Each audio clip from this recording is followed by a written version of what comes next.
اصل میں ہمارے ہاں ڈومیسٹک وائلنس کی وجوہات کیا ہوتی ہیں اور کیا ڈومیسٹک وائلنس صرف اور صرف خواتین پہ ہی ہوتا ہے, مردوں پہ نہیں ہوتا؟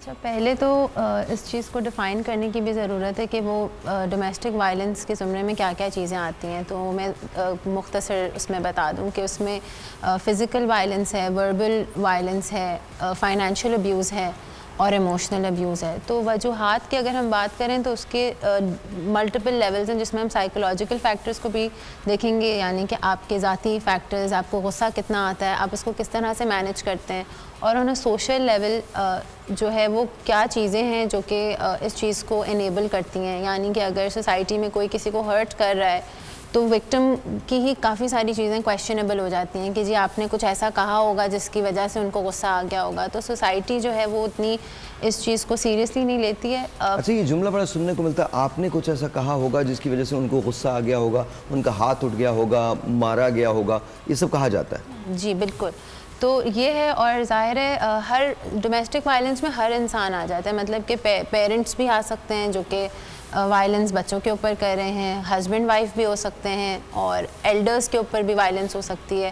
تو اس میں جو بھی فیملی ریلیٹڈ یا فیملی ممبر جو وائلنس کرتے ہیں یا ابیوز کرتے ہیں, یہ ڈومیسٹک وائلنس کے اندر فال کرتا ہے. اور فیمیل زیادہ ولنریبل ہیں, زیادہ پرون ہیں اس حوالے سے. اوکے, سو ہیئرز مائی کویسچن, جو بچوں کو مارا جاتا ہے وہ بھی ڈومیسٹک وائلنس کے زمرے میں آتا ہے؟ ہاں جی, اگر ہاتھ اٹھایا جائے ان پہ تو جی بالکل. آئی ووڈ لائک ٹو سے ہیئر کہ وائلنس کو بھی ہم تھوڑا سا تشریح کر دیتے ہیں نا.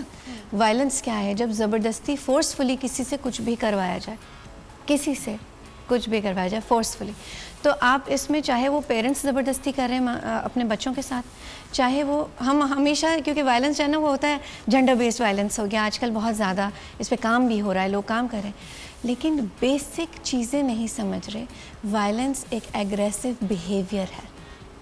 اگر ہم بیہیویئر کو سمجھ لیں اور بیہیویئر پہ کام کر لیں تو بہت سی چیزیں آسان بھی ہو جائیں گی اور ان کو کنٹرول کرنا, مینیج کرنا بہت آسان ہو جائے گا. تو جو ٹیچرز مارتے ہیں یا جو ٹیچرز کبھی کبھی پنشمنٹ دیتے ہیں تو وہ بھی ڈومیسٹک وائلنس کے زمرے میں آتا ہے؟ جب ہم ڈومیسٹک کہہ رہے ہیں تو ہم زیادہ تر گھر کی بات کر رہے ہیں اور کلوز فیملی کی بات کر رہے ہیں, قریبی وہ لوگ جو ایک ساتھ رہتے ہیں. اوکے اوکے, جی کچھ کہنا چاہتی ہیں؟ ہاں, یہی کہ ڈومیسٹک وائلنس میں جو گھر کے رشتے ہیں آپ کے وہ آتے ہیں, اور ایک فیکٹر اور ہے جیسے آئلہ نے ہائی لائٹ کیے, اس کا ہالو دیکھ لیجیے, دونوں مائکس کا, ان کا بھی تینوں کا ہالو دیکھ لیجیے جی پلیز. لیک آف اکاؤنٹیبلٹی بھی ایک فیکٹر ہے جو کہ اس کو مینٹین کرتا ہے وائلنٹ بیہیویئر کو, کہ اگر کوئی وائلنٹ ہو رہا ہے اور اس کے کوئی کانسیکوینسز وہ فیس نہیں کر رہا تو چانسز آر کہ وہ مزید اس بیہیویئر کو پروڈیوس کریں گے, اور جو ان کو آبزرو کر رہے ہیں وہ بھی یہ سیکھیں گے کہ اچھا جی ہمارے ملک میں 75 سال میں کس نے کانسیکوینس فیس کیا؟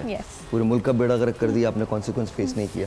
مطلب ہمیں کانسیکوینسز تو ہمارے ملک میں ہے ہی نہیں, تو مطلب وہ تو چھوڑ دیں, اس بات کو تو ہم چھوڑ ہی دیتے ہیں. جی یہی چیز ہے کہ جیسے آپ نے کہا کہ کانسیکوینسز نہیں ہیں, اسی وجہ سے اس طرح کے کیسز بھی آئے دن بہت زیادہ ہائی لائٹ ہوتے ہیں. اور ایک دوسرے کو دیکھ کے سیکھنا کہ اگر ایک نے غصہ کیا, کیونکہ غصہ کنٹرول کرنا بنسبت مشکل ہے اس کے کہ آپ کو غصہ آیا اور آپ اسے نکال دیں, ٹھیک ہے. اب آپ غصہ نکال رہے ہیں اور کوئی آپ کانسیکوینسز بھی فیس نہیں کر رہے, تو آپ کو جتنے لوگ آبزرو کریں گے وہ بھی یہ سیکھیں گے اچھا جی بڑا آسان ہے, ہم کیوں کنٹرول کریں اپنے اوپر جب کوئی اکاؤنٹیبلٹی بھی نہیں ہے.